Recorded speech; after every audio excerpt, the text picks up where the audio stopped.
ಕನಿಲೆ ಪ್ರಿಯರಿಗೆ ಹಬ್ಬನೇ ಹಬ್ಬ. ಹೌದು ಅಲ್ಲ ಸರ್, ಬಿದಿರಿನ ಕಲೆಕ್ಷನ್ ತುಂಬ ಉಂಟು ಸರ್ ಹತ್ರ. ಅವರು ಹೇಳಿದ್ದಕ್ಕೆ ಕಬ್ಬಿಣಕ್ಕೆ ಜಾಯಿಂಟ್ ಮಾಡಲಿಕ್ಕೆ ಆಗುವಂಥ ಬಿದಿರು ಅಂತೇಳಿ ಅಷ್ಟು ಗಟ್ಟಿದೆ ಅದು. RSS ಪಥಸಂಚಲನದವರು ಉಪಯೋಗ ಬಿದಿರು ಉಂಟಲ್ಲ, ಲಾಟಿ ಉಂಟಲ್ಲ, ಹೌದು, ಅದು ಕೂಡ ಇದೇ ಥರದ ಬಿದಿರಿಂದ ಮಾಡೋದು. ಅದು ಊರಿನದ್ದು ನೋಡಿ, ಅದನ್ನು ಹೋಗಿ ಒಂದು ಕಡಿಲಿಕ್ಕೆ ಸಾಧ್ಯ ಉಂಟು ನಮಗೆ. ಖಾಲಿ ಜಮೀನಿದ್ದವರಿಗೆ ಇದನ್ನು ಬೇಕಾದಷ್ಟು ಬೆಳೆಸಿಕೊಡ್ಬೋದು. ಅರ್ಧ ಕೆಜಿಗೆ 150 ರೂಪಾಯಿ ಇದೆ ಅಂತೆ ಕೊಚ್ಚಿಟ್ಟದಕ್ಕೆ. ದಿನಕ್ಕೆ ಒಂದು ದಿವಸದಲ್ಲಿ 1 ಅಡಿ ಬೆಳೀತದೆ. ಏನು ಮಾಡ್ತಾರೆ, ಪೋಡಿ ಮಾಡ್ತಾರೆ, ಪಲ್ಯ ಮಾಡ್ತಾರೆ, ಸಾರು ಮಾಡ್ತಾರೆ, ಸಾಂಬಾರು ಮಾಡ್ತಾರೆ, ಪತ್ರೊಡೆ ಮಾಡ್ತಾರೆ. ನಿಮಗೆ ಗೊತ್ತಿರ್ಬೋದು ಈ ಒತ್ತೆಗೋಲದಂತಹ ಕಾರ್ಯಕ್ರಮ ಎಲ್ಲ ನಮ್ಮ ಊರಲ್ಲಿ ಆಗ್ತದೆ. 12 ವರ್ಷದ ಬುಡ ಇದು. 100ಕ್ಕಿಂತ ಮೇಲಿನ ವೆರೈಟಿಗಳು ನಮ್ಮ ದೇಶದಲ್ಲಿ ಇದೆ. ಇದು ಬರ್ಮಾ ಬಿದಿರು ಅಂತ. ಬಿದಿರು ತಿಂದೆಲ್ಲ ಪಿತ್ತ ಹಾಕೊಂಡು ಮತ್ತೊಂದು ನಾರ್ಮಲ್ ಶುಗರ್ ಇದ್ದವನಿಗೆ ಶುಗರ್ ಡೌನ್ ಆಗ್ತಿದೆ ಅಂತ ತಿಂದರೆ. ದನ ನಮ್ಮಲ್ಲಿ ಉಳಿಯುವಂಥ ಯೋಗ ಕೂಡ ನಮಗೆ ಇತ್ತು. ಇದನ್ನು ಕಡ್ದು ಕೊರ್ದು ಇದರ ಸಿಪ್ಪೆಯನ್ನು ಕೊಂಡೋಗಿ ನೀವು ದನಗಳಿಗೆ ಹಾಕಿದರೆ ದನಗಳು ಸತ್ತೋಗ್ತವೆ. ಮಾತೆರೆಗಳ ನಮಸ್ಕಾರ, ನೀವು ನೋಡ್ತಾ ಇದ್ದೀರಾ ಮಣಿಕೆ ಮಿತ್ರ ಬ್ಲಾಗ್ಸ್. ಇವತ್ತಿನ ಇನ್ನೊಂದು ಹೊಸ ವಿಡಿಯೋಗೆ ನಿಮಗೆಲ್ಲರಿಗೂ ಆತ್ಮೀಯವಾದಂಥ ಸ್ವಾಗತ ಸ್ನೇಹಿತರೆ. ಇವತ್ತು ನಾನು ನಮ್ಮ ಪುತ್ತೂರು ತಾಲೂಕಿನ ಈಶ್ವರಮಂಗಲದಲ್ಲಿದ್ದೇನೆ ಸ್ನೇಹಿತರೆ. ಇಲ್ಲಿ ಶ್ರೀಕುಮಾರ್ ಡಾಕ್ಟರ್ ಅವರ ಮನೆಗೆ ಬಂದಿದ್ದೇನೆ ಇವತ್ತು. ಈ ಹಿಂದೆ ಹಲವಾರು ಕೃಷಿಯ ವಿಡಿಯೋಗಳನ್ನು ಇಲ್ಲಿ ಮಾಡಿದ್ದೆ ಸ್ನೇಹಿತರೆ. ಈಗ ಸೀಸನ್ ಯಾವುದು ಅಂತ ಹೇಳಿದರೆ ಈಗ ಕನ್ನಿಲೆಯ ಸೀಸನ್. ಇಲ್ಲಿ ತೋಟದಲ್ಲಿ ಕೂಡ ಸಾಕಷ್ಟು ವೆರೈಟಿಯ ಬಿದಿರುಗಳುಂಟು. ಕನ್ನಿಲೆಯ ಬಗ್ಗೆ ಒಂದಷ್ಟು ಮಾಹಿತಿಗಳನ್ನು ಇವತ್ತಿನ ವಿಡಿಯೋದಲ್ಲಿ ಪಡ್ಕೊಳ್ಳುವ. ಬನ್ನಿ ಸ್ನೇಹಿತರೆ. ಸರ್ ನಮಸ್ತೆ. ಸರ್ ನಮಸ್ತೆ. ಇದು ಯಾವ ಬಾಳೆ ಸರ್? ಇದು ಉದಯಂ ಬಾಳೆ. ಉದಯಂ ಇದು ಗೊನೆ ಹೇಗೆ ಉದ್ದ ಬರ್ತದೆ? ಗೊನೆ ದೊಡ್ಡ ಬರ್ತದೆ. ಇದು ಈಗ 3-4ನೇ ತಲೆಮಾರಿನ ಬುಡ. ನಾನು ನೆಟ್ಟ ಮೇಲೆ 4ನೇ ತಲೆಮಾರಿನ ಗಿಡ ಇದು.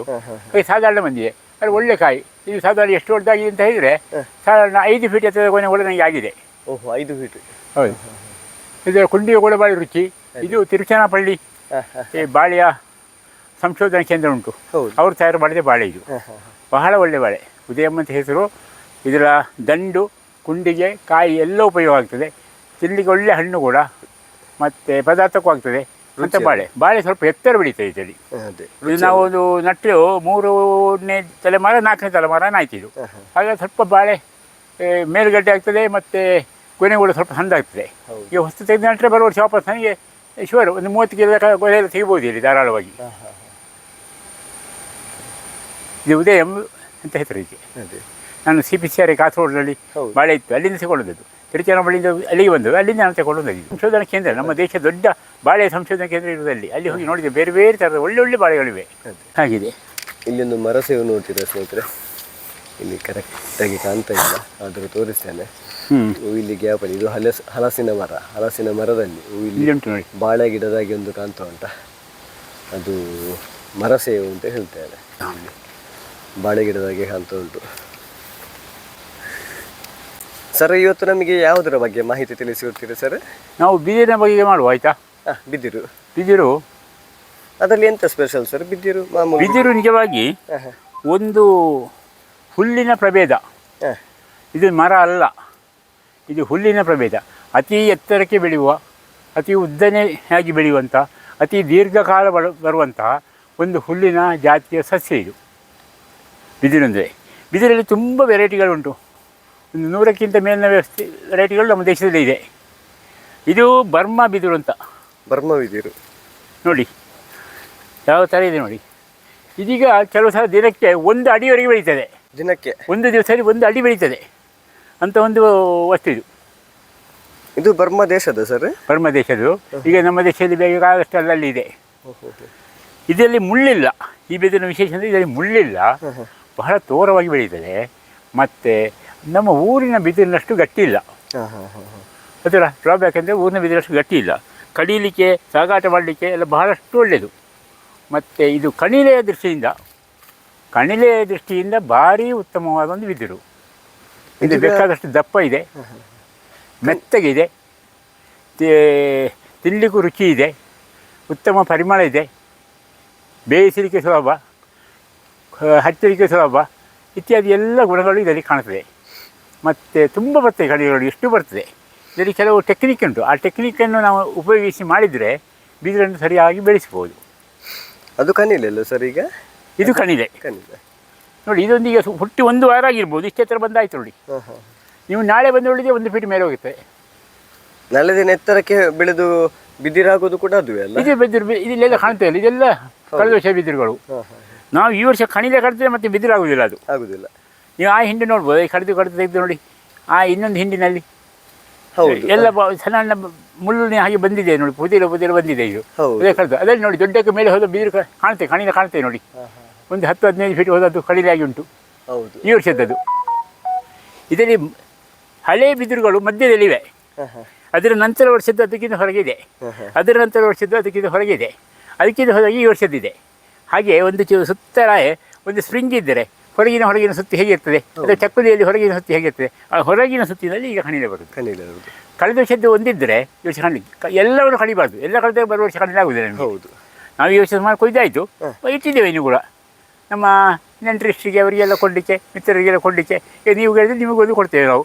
ಹಾಗೆ ಮತ್ತು ಮಾರಾಟದ ದೃಷ್ಟಿ ನಾವು ಮಾಡಲಿಲ್ಲ, ಆದರೆ ಮಾರಾಟ ಮಾಡ್ಬೋದು, ಇದನ್ನು ಭಾಳಷ್ಟು ಮಾರಾಟ ಮಾಡ್ಬೋದು. ಈಗ ಒಳ್ಳೆ ಸೀಸನ್ ಅಲ್ಲ ಸರ್? ಸೀಸನು. ಈಗ ನಾನು ಮೊನ್ನೆ ಹೀಗೆ ಒಂದು ಅಂಗಡಿಯಲ್ಲಿ ಕೇಳಿದೆ, ಎಷ್ಟು ಏತನ ರೇಟ್ ಅಂತ ಹೇಳಿದ್ದು. ಅರ್ಧ ಕೆಜಿಗೆ 150 ರೂಪಾಯಿ ಇದೆ ಅಂತೆ, ಕೊಚ್ಚಿಟ್ಟದಕ್ಕೆ. 1 ಕೆಜಿಗೆ 300 ರೂಪಾಯಿ. ಇದೊಂದು 5 ಕೆಜಿ ಎಲ್ಲ ಬರ್ಬೋದು, 6 ಕೆಜಿ, 5-6 ಕೆಜಿ, 8 ಕೆಜಿ ಎಲ್ಲ ಒಂದು ಕಣಿಲೆಯಲ್ಲಿ ಬರ್ಬೋದು ನಮಗೆ. ಬರ್ಬೋದು. ಹಾಗೆ ನೀವು ಆಲೋಚನೆ ಮಾಡಿ ನೋಡಿ ಎಷ್ಟು ಬೆಲೆ ಇದೆ ಅಂತ. ಹೌದು. ಮತ್ತೆ ಹೇಳಿದ, ಇಂದು ಪೂರಾತು ಇಂದು ಇರ್ನ ಸಾಧಾರಣ ಬೆದರು ಹತ್ತು, ಮಂಜಾಳ ಬೆದರು ಈ ಬೆದರಿಗೆ ಮುಕ್ಕಾಲ ಜಾಸ್ತಿ ರೇಟ್ ಉಂಟು ಅಂತ ಇದ್ದ. ಮಂಜಾಳ ಬೆದರಿಗೆ 300 ರೂಪಾಯಿ ಇದೆ ಕೆಜಿಗೆ. ಹಾಗೆ ಇದಕ್ಕೆ 5 ಜಾಸ್ತಿ ಇದೆ ಅಂತ ಹೇಳ್ತಾರೆ. ಅದು ಹಳದಿ ಬಿದಿರು ಅಂತ ಹೇಳಿದ್ರೆ ಅದು ಯಾವುದು? ಹಳದಿ ಬಣ್ಣದ ಬಿದಿರು ನಮ್ಮಲ್ಲಿ ಉಂಟದು, ನಮಗೆ ಮತ್ತೆ ತೋರಿಸುವ. ಅಂದ್ರೆ ಸ್ಪೆಷಲ್ ಜಾತಿ ಅದು ಬೇರೆ, ಅದಕ್ಕೆ ಇದರಷ್ಟು ರುಚಿ ಇಲ್ಲ. ಮನುಷ್ಯನಿಗೆ ಒಂದು ರುಚಿ, ಹೌದು, ಮತ್ತೆ ಆರೋಗ್ಯಕ್ಕೆ ಉತ್ತಮ. ಇದು ವಿಶೇಷ ಹೇಳ್ತೇನೆ, ಇದು ಶರೀರದ ರಕ್ತದಲ್ಲಿರುವ ಸಕ್ಕರೆ ಅಂಶವನ್ನು ಕಡಿಮೆ ಮಾಡ್ತದೆ. ಮತ್ತೆ ಆಂಟಿ ಆಕ್ಸಿಡೆಂಟ್ ಪವರ್ ಅಂತ ಒಂದು ಹೇಳ್ತಾರೆ, ಶರೀರದಲ್ಲಿ ಬೇಡದ ವಸ್ತುಗಳನ್ನೆಲ್ಲ ಹೊರಗೆ ಹಾಕುವಂಥದ್ದು. ಆ ಎಲ್ಲ ಶಕ್ತಿ ಇದಕ್ಕೆ ಇದೆ. ಅದ ಕಾರಣ ಎಲ್ಲರೂ ಹೇಳುದಾಗೆ ಆಟಿ ತಿಂಗಳು ಕಡಿಮೆ ತಿನ್ನೋಳು ಅಂತ. ಇದು ಶರೀರವನ್ನು ಶುದ್ಧ ಮಾಡಲಿಕ್ಕೆ ಉಪಯೋಗ ಆಗುವಂಥ ಒಂದು ವಸ್ತು. ಇದು ಬಹಳ ಉತ್ತಮ ವಸ್ತು. ನಾವು ಎಲ್ಲದಲ್ಲಿ ಹೊಸತನವನ್ನು ಹುಡುಕಿಕೊಂಡು ಹೋಗ್ತೇವೆ. ಕಣಿಲೆ ಮುಳ್ಳಿರುವ ಕಣಿಲಾದರೆ ಕಡಿಯಲಿಕ್ಕೆ ಎತ್ತಕೊಂಡು ಹೋಗಿಗೆಲ್ಲ ಭಂಗ, ಮುಳ್ಳಿಲ್ಲದ್ದು ಕಡಿಯಲಿಕ್ಕೆ ಸುಲಭ.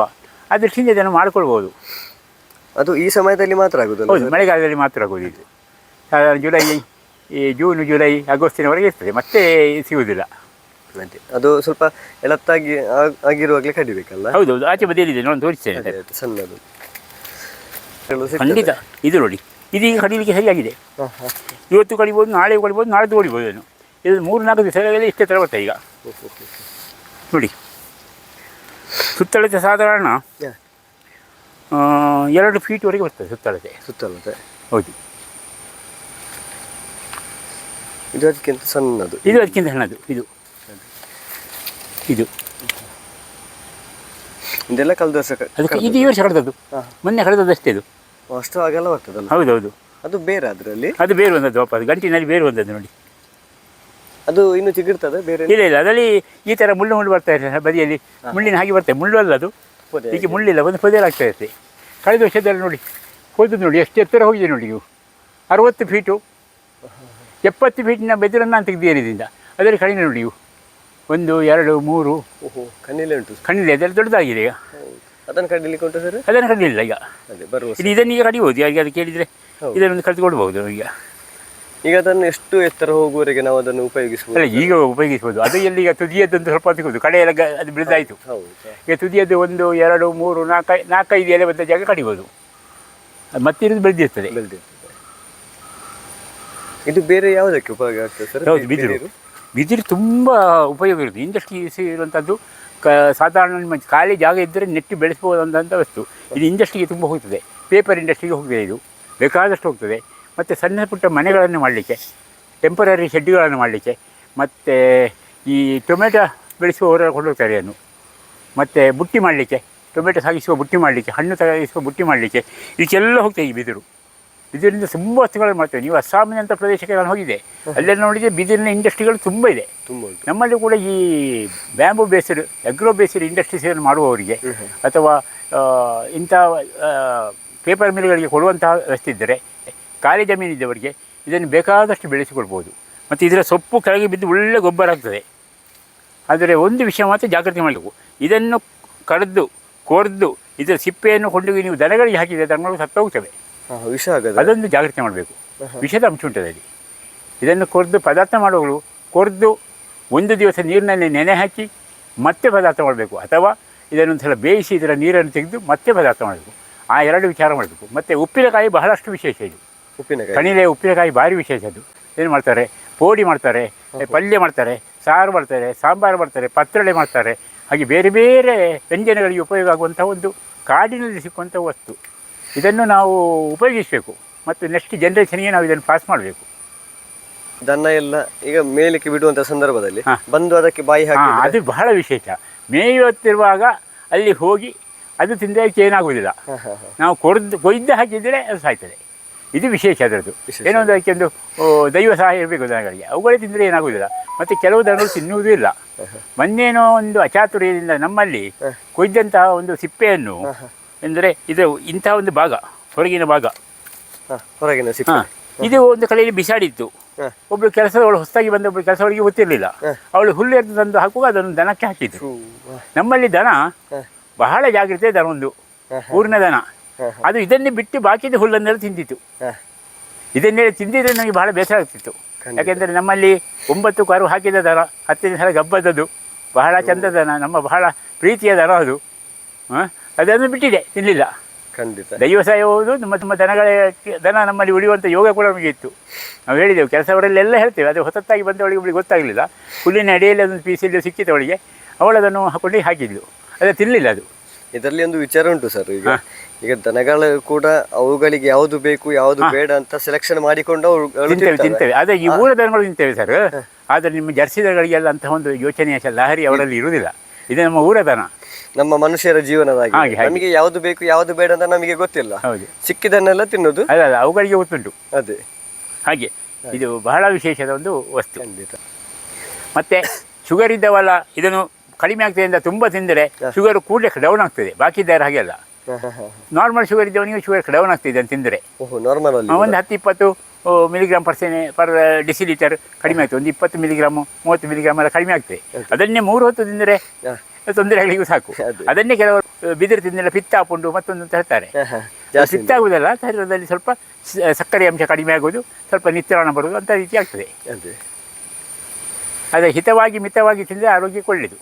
ಅದೇ ಎಲ್ಲ ಪ್ರಕೃತಿಯಿಂದ ಸಿಗುವಂಥದ್ದಲ್ಲ. ಹೌದೌದು. ಈಗ ನಿಮ್ಮಲ್ಲಿ ಎಷ್ಟು ಜಾತಿಯ ಬುಡಗಳುಂಟು ಸರ್? ನಮ್ಮಲ್ಲಿ 5-6 ಜಾತಿಯ ಬುಡಗಳು ಉಂಟು. ನೋಡಲಿಕ್ಕೆ ಹೋದ್ರೆ ಒಂದು 10 ಜಾತಿ ಉಂಟು. ಒಂದು ಬಳ್ಳಿ ಬಿದಿರು ಅಂತ ಉಂಟು, ಬಳ್ಳಿ ಆಗಿ ಹೋಗುವಂಥ ಬಿದಿರು ಉಂಟು, ಅರಸಿನ ಬಿದಿರು ಉಂಟು, ದೋಟಿಗೆ ಆಗುವ ಬಿದಿರು ಉಂಟು, ಮತ್ತು ಬುದ್ದಾಸ್ ಬ್ಯಾಂಬು ಅಂತ ಒಂದು ಜಾತಿ ಉಂಟು. ನಾನು ತೋರಿಸ್ತೇನೆ ನಿಮಗೆ. ದೋಟಿಗಿಂತಲೇ ಬೇರೆ ಬಿದಿರು ಉಂಟು. ಸಪೂರವಾಗಿ ಉದ್ದ ಹೋಗೋದು ದೋಟಿಗೆ ಆಗುವ ಬಿದಿರು. ಮತ್ತು ಇನ್ನೊಂದು ಥೈಲ್ಯಾಂಡ್ ಎಲ್ಲೋ ಗೋಲ್ಡನ್ ಎಲ್ಲೋ ಬ್ಯಾಂಬ್ ಅಂತ ಉಂಟು. ನಮ್ಮಲ್ಲಿ ಒಂದು ಬುಡ ಇದೆ, ತುಂಬ ಕಾಸ್ಟ್ಲಿ ಅದು. ಥೈಲ್ಯಾಂಡ್ ಗೋಲ್ಡನ್ ಎಲ್ಲೋ ಬ್ಯಾಂಬು ಅಂತ. ಅದು ವಯನಾಡಿನ ನಾನು ತೋರಿಸ್ತೇನೆ ನಿಮಗೆ. ಒಂದು ಬುಡ ಉಂಟು, 1 ವರ್ಷ ಆಯಿತು ನಟ್ಟು. ಈಗ ಒಂದು 10 ಫೀಟ್ ಎತ್ತರ ಆಗಿದೆ ಅಷ್ಟೇ. ಎಷ್ಟುಂಟು ಸರ್ ಗಿಡಕ್ಕೆ? ಅದಕ್ಕೆ ಒಂದು ಗಿಡಕ್ಕೆ 500 ರೂಪಾಯಿ ಕೊಟ್ಟಿದ್ದೇನೆ. 1000 ರೂಪಾಯಿ ಉಂಟು ಕೆಲವು ಕಡೆಯಲ್ಲಿ. ನಮಗೆ ಇದ್ರೆ ಹುಚ್ಚಿದ್ದವರಿಗೆ 1,000 ಆದರೂ 2,000 ಆದರೂ ಬೇಕಿದ್ರೆ ಕೊಡುವುದೇ ನಾವು. ಇಲ್ಲಿ ಹತ್ತಿರಕ್ಕೆ ಬಂದರೆ ಕೂಡ ಅದೊಂದು ಮುಳ್ಳು ತಾಗುವಂಥದ್ದು ಎಂತ ಫೀಲ್ ಆಗುದಿಲ್ಲ. ಇಲ್ಲ, ಬೇರೆ ಮುಳ್ಳು ತಾಗುವುದೇ ಇಲ್ಲ. ಇದು ಅದೇ ಇದನ್ನು ನಿಮಗೆ ಗೊತ್ತಿರ್ಬೋದು, ಈ ಒತ್ತೆಗೋಳದಂತಹ ಕಾರ್ಯಕ್ರಮ ಎಲ್ಲ ನಮ್ಮ ಊರಲ್ಲಿ ಆಗ್ತದೆ. ಆಗ ಅವರಿಗೆ ಬಿದಿರು ಬೇಕಾಗ್ತದೆ. ಇದು ಲೈಟ್ ವೆಯ್ಟ್ ದೊಡ್ಡ ಬಿದಿರು, ಹೆಚ್ಚಾಗಿ ಇಲ್ಲಿಂದ ಕೊಳ್ಳುತ್ತೆ. ಪ್ರತಿ ವರ್ಷ ಕೂಡ ಇಲ್ಲಿ ಒತ್ತೆಗೋಲಾಗುವವರು ಹತ್ತಿರ ಮರ್ಕಡದಲ್ಲಿ ಇದ್ದಾರೆ. ಅವರೆಲ್ಲ ಬಂದು ನಮ್ಮ ಇಲ್ಲಿಂದಲೇ ಕೊಂಡೋಗೋದು ಬಿದಿರು. 1-2 ಬಿದಿರು ಕೊಂಡೋಗ್ತಾರೆ. ನಾವು ಅವರಿಗೆ ಒಂದು ವಾಲಂಟಿಯರ್ ಆಗಿ ಕೊಡ್ತೇವೆ. ಒಂದು ಬಹಳಷ್ಟು ಉಪಕಾರ ಆಗ್ತದೆ. ಹಾಗೆ ಬೇರೆಯವರೆಲ್ಲ ಕೊಂಡೋಗ್ತಾರೆ ಕೆಲವರು. ನೋಡ್ಲಿಕ್ಕೆ ಒಂದು ಚಂದ. ಇದನ್ನು ಆನೆ ಕೂಡ ತಿಂತದಲ್ಲ? ತಿಂತದೆ, ಆನೆ ತಿಂತದೆ. ಆನೆಗೆ ಎಂತ ಇದೆ ಅಲ್ಲಿ ಸೊಪ್ಪು ಬೇಕಾಗಿರುವಂಥದ್ದು? ಇಡೀ ಅದನ್ನೇ ಎತ್ತನ್ನು ತಿಂದು ಬಿಡ್ತದೆ. ಆನೆಗೆ ಇದು ವಿಷಯ ಇಲ್ಲ. ಮತ್ತೆ ಇದು ಬೆಳೆದ ಮೇಲೆ ಉಂಟಲ್ಲ, ದನಗಳಿಗೆ ವಿಷಯ ಇಲ್ಲ. ಇದ್ರ ಸೊಪ್ಪು ತಿಂತೇವೆ ದನಗಳು. ಎಳ್ತು ಬಂದಂಥ ಆ ಸಿಪ್ಪೆಯನ್ನು ಮಾತ್ರ ಅದರಲ್ಲಿ ವಿಷಯದ ಅಂಶ ಇರಬೇಕು. ಅದೇ ಸುತ್ತಲ ಗೊಬ್ಬರ. ಹೌದು, ಕಂಪೋಸ್ಟ್ ಆಗಿ ಒಳ್ಳೆ ಗೊಬ್ಬರ ಆಗ್ತದೆ. ಬೇಸಿಗೆಯಲ್ಲಿ ಸ್ವಲ್ಪ ನೀರೆಲ್ಲ ಹಾಕಿದ್ರೆ ಮಳೆಗಾಲದಲ್ಲಿ ಮತ್ತೆ ಕಣ್ಣೀರುಗಳು ಹೆಚ್ಚು ಬರ್ತದೆ. ನಮಗೆ ಕೆಲ ನೀರು ಹಾಕಲಿಕ್ಕೆ ಹೋಗುವುದಿಲ್ಲ. 1 ವರ್ಷ ಹಾಕಿ ನೋಡಿದ್ದೇನೆ, ಖಂಡಾಪಟ್ಟೆ ಕಣ್ಣೀರು ಬಂದಿದೆ. ನೀರು ಜಾಸ್ತಿ ಹಾಕಿದ್ರೆ? ಹೌದು. ಗೊಬ್ಬರ ಏನಾದರೂ ಗೊಬ್ಬರ ಎಲ್ಲ ಅದರ ಸೊಪ್ಪೆ ಅದಕ್ಕೆ ಗೊಬ್ಬರ ಅಷ್ಟೇ.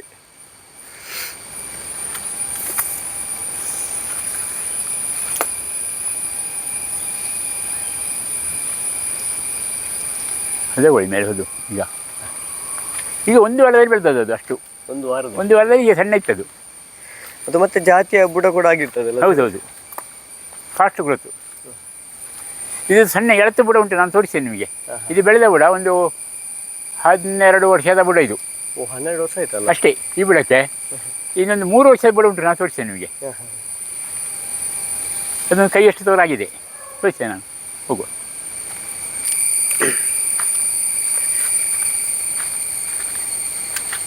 ಹೋಗುವುದು ಕೆಸರು ಹಾಕೊಂಡು ಹೋಗುದು.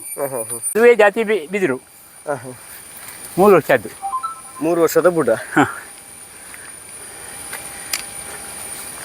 ಇದು ಸ್ವಲ್ಪ ಚಂದ ಬಂದಿದೆ ಅಲ್ಲ ಸರ್? ಹೌದು. ಈಗ ನೋಡಿ ಕಣಿಲೆ ಸ್ವಲ್ಪ ಸಪುರ ಉಂಟು. ಹೌದು. 1 ವರ್ಷಕ್ಕೆ ತೋರ ಬರ್ತದೆ. ಇದು ಕಳೆದ ವರ್ಷದ ಕಣಿಲೆ, ಈ ವರ್ಷ ಬಿದಿರದ್ದು. ಇದು ಈ ವರ್ಷದ ಕಣಿಲೆ ನೋಡಿ. ಇದೆಲ್ಲ ಈ ವರ್ಷದ್ದು, ಇದೆಲ್ಲ ಈ ವರ್ಷದ್ದು. ಇದು ಅಂದ್ರೆ ಕೊಡಿ ನೋಡ್ಲಿಕ್ಕೆ ಚಂದ ಚಂದ ಚಂದ ನೋಡ್ಲಿಕ್ಕೆ. ನೋಡಿ ಮುಳ್ಳಿಲ್ಲ ಏನಿಲ್ಲ, ಎಷ್ಟು ಚಂದ ಉಂಟು ನೋಡಿ. 40-50 ಫೀಟ್ ಹೋಗಿರ್ಬೋದು ಇದು. ಇದೆಲ್ಲ ಜುಲೈ 15 ನಂತರ ಬಂದದ್ದೆಲ್ಲ ಇದು. ನಮ್ಮ ಬರ್ಮದ್ದು ಅದು ಊರಿನದ್ದು ನೋಡಿ. ಅದರಿಂದ ಹೋಗಿ ಒಂದು ಕಡಿಲಿಕ್ಕೆ ಸಾಧ್ಯ ಉಂಟು ನಿಮಗೆ? ಊರಿನ ನೋಡಿ, ಅದರಲ್ಲಿ ಆನೆ ಇದ್ರೆ ಗೊತ್ತಾಗ್ಲಿಕ್ಕಿಲ್ಲ. ಇದರಲ್ಲಿ ನಾವು ಕಡಿಲಿಕ್ಕೆ ಕಷ್ಟ ಆಗ್ತದೆ. ಇದು ನಮ್ಮ ಊರಿನ ಬಿದಿರು ಇದು. ನೋಡಿ ಯಾವ ಥರ ಇದೆ ಅಂತ. ಈಗ ಇದನ್ನು ರಿಪೇರಿ ಮಾಡಬೇಕು ಅಂತ ಹೇಳಿದರೆ ಹಾಂ, ಭಾರಿ ಕೆಲಸ ಉಂಟು ಅದಕ್ಕೆ. ಇದರೊಳಗೆ ಹೋಗಲಿಕ್ಕೆ ಸಾಧ್ಯ ಉಂಟಾ? ತೆಗಿಲಿಕ್ಕೆ ಸಾಧ್ಯ ಉಂಟಾ? ಅಪ್ಪ ನೋಡಿ, ಅದರಲ್ಲಿ ಕೂಡ ಹೂವಲ್ಲಿ ಕಣಿದೆ ಹೋಗಿದೆ ಮೇಲೆ. ಹೌದಾ? ಹಳದಿ ಉಂಟಲ್ಲ? ಹಾಂ, ಹಳದಿ ಉಂಟಲ್ಲ. ಅದು ಇದು ಊರಿನದ್ದು ಬಿದಿರು. ಊರಿನದ್ದು ಹಳದಿ ಬರ್ತದಲ್ಲ? ಇಲ್ಲ, ಸ್ವಲ್ಪ ಹೊರಗಿಂದ ಮಾತ್ರ. ಅದೇ ನೋಡಿ, ಅದನ್ನು ತೆಗಿಲಿಕ್ಕೆ ಸಾಧ್ಯ ಉಂಟಾ? ಅದರಲ್ಲಿ ಕೆಳಗಿಂದಲೇ ಬೇರೆ ಬೇರೆ ಗೆಲ್ಲಿನಾಗೆ ಬರ್ತದೆ ಅದರಲ್ಲಿ. ಹೌದೌದು. ಇದರಲ್ಲಿ ಅದೆಲ್ಲ ಎಂತ ಇಲ್ಲ ಅಲ್ಲ? ಎಂತ ಇಲ್ಲ, ಸರ್ತ ಹೋಗುದು ಮಾತ್ರ. ಇದೆಲ್ಲ ಉದುರಿ ಹೋಗ್ತದೆ ಮರ ದೊಡ್ಡದಾಗ ಹೋಗ. ಹೌದು, ಸಣ್ಣ ಸಣ್ಣಕ್ಕೆ. ನೋಡಿ, ಇದು ಕಳೆದ ವರ್ಷದ ಗಿಡ ಇಲ್ಲಿ ಉಂಟು ನೋಡಿ, ಬಿದಿರು ಇಲ್ಲಿ ಉಂಟು ನೋಡಿ. ಹೌದು, ಸಣ್ಣ ಬುಡ. ಇದರಲ್ಲಿ ನೋಡಿ ಹೋದದ್ದು ಇವರೇ ಹೋಗಿದೆ ಸುಮಾರು. ಕಣಿಲೆ ಪ್ರಿಯರಿಗೆ ಹಬ್ಬನೇ ಹಬ್ಬ. ಹೌದು ಎಲ್ಲ ಸರಿ. ಈಗ ಕಣಿಲೆ ಅದು ವಿಷಕಾರಿ ಅಂತ ಹೇಳಿದಾರಲ್ಲ ಸರ್, ಅದು ಎಲ್ಲ ಜಾತಿಯಲ್ಲಿ ಕೂಡ? ಎಲ್ಲ ಜಾತಿ ಕಣಿಲೆಯಲ್ಲಿ ಉಂಟು. ಇದರಲ್ಲಿ ಸ್ವಲ್ಪ ವಿಷಾಂಶ ಕಡಿಮೆ ಇರುವುದು. ಊರಿನದಲ್ಲಿ ಸ್ವಲ್ಪ ಜಾಸ್ತಿ. ಊರಿನದ್ದು ಯಾವಾಗಲೂ ಸ್ವಲ್ಪ ಕಡುಪವೇ ಯಾವಾಗಲೂ, ಯಾವುದಾದ್ರು ಕೂಡ. ಅದು ಅಕಸ್ಮಾತ್ ಬೈ ಚಾನ್ಸ್ ತಿಂದರೆ ಏನಾದರೂ ಬೇರೆ ಎಂತ ಆಗುದಿಲ್ಲ ಅಲ್ಲ ವಿಷ? ಅದು ನಮಗೆ ಏನಾಗುವುದಿಲ್ಲ. ಸ್ವಲ್ಪ ಶುಗರ್ ಕಡಿಮೆ ಆಗಿ ಸ್ವಲ್ಪ ನಿತ್ರಾಣ ಬರ್ತದೆ. ಅವನಿಗೆ ಸ್ವಲ್ಪ ಬೆಲ್ಲವ ಸಕ್ಕರೆ ಕೊಟ್ಟರೆ ಅವನಿಗೆ ಕಡಿಮೆ ಆಗ್ತದೆ. ಸ್ವಲ್ಪ ಬೆಲ್ಲದಿಂದ ನೀರು ಕೊಟ್ಟರೆ ಸರಿ ಆಗ್ತದೆ. ಬೇರೆ ಏನು ಬೇಡ. ವಿಷ ದೇಹಕ್ಕೆ ಹೋದರೆ ಕೂಡ ಇಲ್ಲ, ಏನಾಗುವುದಿಲ್ಲ. ಬೆಲ್ಲ ಮತ್ತು ನೀರು ತಗೊಳ್ರೆ ಸಾಕು. ಸರ್, ಇದು ಯಾವ ಬುಡ ಸರ್? ಇದು ದೋಟಿಗೆ ಆಗುವಂಥ ಬಿದಿರು. ಅಡಿಕೆ ಕೊಯ್ಯುವ ದೋಟಿ ಮಾಡುವಂಥ ಬಿದಿರದು. ಇದೆಯಲ್ಲ ಸಪೂರ ಇದೆ ನೋಡಿ, ತುಂಬ ತೋರ ಬರಲಿಲ್ಲ. ಹೌದು ಹೌದು. ಇನ್ನೊಂದು 2 ವರ್ಷದ ದೊಡ್ಡ ಬಿದಿರು ಆಗ್ಬೋದು. ಅದು ಬೆರಳಿನಷ್ಟು ಸಪೂರ ಉಂಟು. ನೆಟ್ಟು 1 ವರ್ಷ ಆಯ್ತು ಅಷ್ಟೇ ಅದು. ಇದು ಯಾವುದು ಜಾತಿ? ಜಾತಿ ನಮ್ಮ ಲೋಕಲ್ ಒಬ್ಬರು ಪಂಜದ ಸಮೀಪದಿಂದ ತಗೊಂಡು ನಾನು. ಸ್ಟ್ರೈಟ್ ಹೋಗ್ತದೆ, ದೊಡ್ಡದಾಗ ಹೋಗ್ತದೆ, ಉದ್ದ ಹೋಗ್ತದೆ. 30 ಫೀಟ್ ಎಲ್ಲ ಎತ್ತರ ಹೋಗ್ತದೆ. ಪಂಜಲ್ಲಿ ನಮ್ಮ ನೆಂಟರ ಮನೆ ಉಂಟು, ಅವರಲ್ಲಿ ಬೆಳೀತದೆ. ಅದೇ ದೋಟಿ ಎಲ್ಲ ಆಗ್ತದೆ ಇದು. ಅದು ಒಂದು ದೋಟಿ ಮಾಡಬೇಕು ಅಂತ ಹೇಳಿದ್ರೆ, ದೋಟಿ ಮಾಡಬೇಕು ಅಂದರೆ ಅದು ಉದ್ದೊಂದು 20-30 ಫೀಟ್ ಎತ್ತರ ಹೋಗ್ತದೆ. ಬರೋ ವರ್ಷ ಈ ವರ್ಷ ಬಂದದ್ದು ವರ್ಷಕ್ಕೆ 2 ವರ್ಷ ಆಗ್ತದೆ ಇದು. ಮತ್ತೇನು ಕಟ್ಟು ಮಾಡಿ ಒಣಗಿಸುವುದು. ಅದೇ ಉಪಯೋಗ ಬರ್ತದೆ. 25-30 ಫೀಟ್ ಬರ್ತದೆ. ಒಂದು 2 ಬೆರಳಷ್ಟು ತೋರ ಚೆಂದ ಇರ್ತದೆ, ಒಳ್ಳೆ ಗಟ್ಟಿಯೂ ಇರ್ತದೆ. ಒಳಗೆ ಓಟೆ ಕಡಿಮೆ ಅದರಲ್ಲಿ. ಲಾಟಿ ಬಿದಿರು ಅಂತ ಹೇಳ್ತಾರೆ ಅದಕ್ಕೆ ಕೆಲವರು. RSS ಪಥಸಂಚಲನದವರು ಉಪಯೋಗ ಬಿದಿರು ಉಂಟಲ್ಲ, ಲಾಟಿ ಉಂಟಲ್ಲ, ಹೌದು, ಅದು ಕೂಡ ಇದೇ ಥರದ ಬಿದಿರಿಂದ ಮಾಡೋದು. ಮತ್ತೆ ಅದು ಯಾವ ಬುಡ ಸರ್? ಇದು ದೊಡ್ಡದು. ಅದು ನಮ್ಮ ಬರ್ಮಾ ಬಿದಿರಿನಿಂದ ಸ್ವಲ್ಪ ಸಪುರ, ನಮ್ಮ ಊರ ಬಿದಿರಿನಿಂದ ಸ್ವಲ್ಪ ದೊಡ್ಡ ಜಾತಿ. ಇದೆಲ್ಲ ನಿಮ್ಮ ಸೋನ್ಸ್ ಗಾರ್ಡನ್ನಲ್ಲಿ ಇದೆ ಆ ಬಿದಿರುಗಳೆಲ್ಲ. ಮೂಡಬಿದಿರು ಸೋನ್ಸಿನಲ್ಲಿ. ನಾನು ಅಲ್ಲಿಂದ ತಂದದ್ದು. ಇನ್ನು ಈ ಕಡೆಯಲ್ಲಿ ಒಂದು ಬಿದಿರು ಕಾಣ್ತದೆ ನಿಮಗೆ, ತಿರುಗಿ ನೀವು ಅಲ್ಲಿ ಒಂದು ಕಣಿಲೆ ಸರ್ತ ಹೋಗಿದೆಯಲ್ಲ. ಹೌದು, ಅದು ಭಾರಿ ಒಳ್ಳೆ ಬಿದಿರು, ಒಂದು ಜಾತಿ. ಇದು ಅವರು ಹೇಳಿದ್ದಕ್ಕೆ ಕಬ್ಬಿಣಕ್ಕೆ ಜಾಯಿಂಟ್ ಮಾಡಲಿಕ್ಕೆ ಆಗುವಂಥ ಬಿದಿರು ಅಂತೇಳಿ, ಅಷ್ಟು ಗಟ್ಟಿ ಇದೆ ಅದು. ಅದು ಯಾವ ಜಾತಿ ಸರ್? ಅದೊಂದು ಜಾತಿ ಬಿದಿರೋದು. ಅದರ ಹೆಸರು ನನಗೆ ಕೊಡೋದಿಲ್ಲ, ಅವ್ರು ಹೇಳಿ ಕೊಟ್ಟದ್ದು ನನಗೆ. ಒಂದು ಬುಡಕ್ಕೆ ನೆಟ್ಟಿದೆ ನಾನು. ಅದಕ್ಕೆ ಒಳ್ಳೆ ಸ್ವಲ್ಪ ರೇಟ್ ಉಂಟು ಅದಕ್ಕೆ. ಒಂದು ಬುಡಕ್ಕೆ 500 ರೂಪಾಯಿ ಉಂಟು ಅದಕ್ಕೆ. ಅದಕ್ಕೆ ಅಲ್ಲ, ಭಾಳ ಚಂದ ಬರ್ತದೆ. ಈಗ ನೋಡಿ, ಈ ವರ್ಷದಲ್ಲಿ ಸರಿ 2 ವರ್ಷ ಆಯ್ತು ನಾನು ನಟ್ಟು. ಈ ವರ್ಷ ಸರಿಯಾದ ಕಣಿಲೆ ಬಂದಿದೆ ಇಲ್ಲೊಂದು. ಅದು ಯಾವುದಕ್ಕೆ ಉಪಯೋಗಿಸ್ತಾರೆ ಬೇರೆ? ಅದು ಈ ಇದಕ್ಕೆಲ್ಲ ಬಿಲ್ಡಿಂಗ್ಗಳಿಗೆಲ್ಲ, ಈ ರಿಸಾರ್ಟ್ಗಳು, ಹೆಲ್ತ್ ರಿಸಾರ್ಟ್ಗಳು ಅಂಥದ್ದೆಲ್ಲ ಮಾಡಲಿಕ್ಕೆಲ್ಲ ಗಟ್ಟಿ ಬಿದಿರು ಬೇಕಾಗ್ತದೆ ಅವರಿಗೆ. ಒಳ್ಳೊಳ್ಳೆ ಸ್ಥಾಪನೆ ಮಾಡ್ತಾರೆ ಅದರಿಂದ. ಅಂಥದಕ್ಕೆ ಉಪಯೋಗಿಸಿ ಭಾರಿ ಒಳ್ಳೆ ಆಗ್ತದೆ ಬಿದಿರು. ಗಟ್ಟಿ ಉಂಟು, ಒಳ್ಳೆ, ಅಷ್ಟು ಗಟ್ಟಿ, ಒಳ್ಳೆ ಹಾರ್ಡ್ ಇರೋ ಬಿದಿರೋದು. ಕಲರ್ ಕೂಡ ಸ್ಪೆಷಲ್ ಆಗಿ ಭಾಳ ಸ್ವಲ್ಪ ಚೇಂಜ್ ಅದು. ಬಿಳಿ ನಿಮಗೆ ಕಲರ್ ಬೇರೆ ಬೇರೆದು ಉಂಟು, ಇನ್ನು ಎಲ್ಲೋ ಕಲರಿಂದೆಲ್ಲ ಉಂಟು, ನಾನು ತೋರಿಸ್ತೇನೆ ನಿಮಗೆ. ಹಾಗೆ ಅದರಲ್ಲಿ ಒಂದೇ ಬೂಟ ಬಂದದಲ್ಲ ಸರ್? ಅದೇ ಈ ವರ್ಷ ಒಂದು ಬಂದಿದೆ ನೋಡಿ. ಅದೇ ಕಳೆದ ವರ್ಷ ಒಂದು ಬಂದಿತ್ತು, ಸಣ್ಣದಿತ್ತು. ನಾನು ನಟ್ಟದು ಕಳೆದ ವರ್ಷ ತರುವೆ ನಟ್ಟದು ಅಷ್ಟೇ. ನಾನು ಈ ವರ್ಷದವರೆದು ಬಂತು ನೋಡಿ. ಇದು ಮೂಡಬಿದಿರೆಯಿಂದ ಬಹಳ ಒಳ್ಳೆ ಜಾತಿ. ಅವರಲ್ಲಿ ಕಲೆಕ್ಷನ್ ಬೇಕಾದಷ್ಟುಂಟು. ಈ ಬಿದಿರೆಲ್ಲ ನಡಲಿಕ್ಕೆ ಅವರೇ ನನಗೆ ಇನ್ಸ್ಪಿರೇಷನು. ಮೂಡಬಿದಿರೆಯಲ್ಲಿ ಮೂಡಬಿದಿರೆ ಸೋನ್ಸ್ ಫಾರ್ಮ್ನವರು.